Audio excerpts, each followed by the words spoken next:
The Far Cry community asked over and over and over again, and now, finally, Ubisoft have answered, taking the wraps off Far Cry 5's map editor, which is bigger than ever before.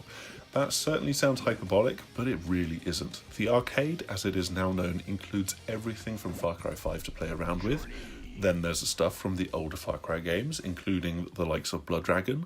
Oh, and there's Watch Dogs games, and a fair bit of Assassin's Creed as well. There is just tons and tons of stuff for you to draw upon, with assets from what feels like the entirety of Ubisoft for you to sample in order to create your custom maps.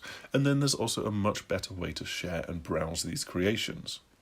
As before, the map editor enables you to create a variety of different things, and two contrasting examples that we were given swung from creepy horror through to a stealthy combat mission. The first had me wending my way through a twisted house full of weird things, odd shifts in gravity, rooms just full of grandfather clocks, and eggs from Blood Dragon. And then there were rooms just with goats wandering around.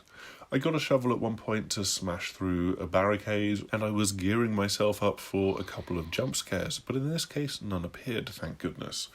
Next up was a little stealthy elimination job, sending me into a world of shipping crates and industrial-like buildings, with AI wandering around and a target for me to get to and take out. It was pretty standard fare, with all of the AI carefully positioned so that you could get through with just silent melee takedowns, but there's a slight puzzle side to it as well, as you try to figure out how to get at the target in their heavily fortified and cut-off room. Oh, and in the background, the music from Blood Dragon's soundtrack. These two missions were pretty good examples of what the arcade can let you do, but they also showed just how much effort will need to go into a level to make something that's polished and feels great to play.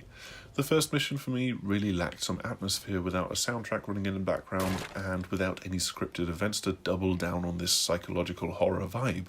And then the second mission lacked some of the nuance and the patrolling routes of a great stealth game. They were almost certainly put together in relatively short order by one of the level designers at Ubisoft and just show a glimmer of the system's broad potential. But there is also clearly the fact that you will need to sink a lot of time into this to make something good. Also coming back to the game after having disappeared between Far Cry 3 and 4 is multiplayer support, which allows for up to 12 players to hop in and duke it out in these custom maps. Sadly, just as the event was shifting over to try this out, we in the British press had to leave and catch a cab to the airport, and we also wouldn't have been able to capture it anyway to show it to you, but just rest assured that it is a feature that has returned. So there you have it, Far Cry 5's arcade is the map editor on steroids, and you should brace yourself for the biggest and most varied playground of creations that the series has ever seen. This was just a short video, but you can also check out the rest of our Far Cry 5 coverage, both from the event last week and over the last year. So please do like, subscribe and share this video, check out the rest of our YouTube channel, and also come visit us over on thesixthaxis.com for more. Hopefully we'll see you again soon. Goodbye!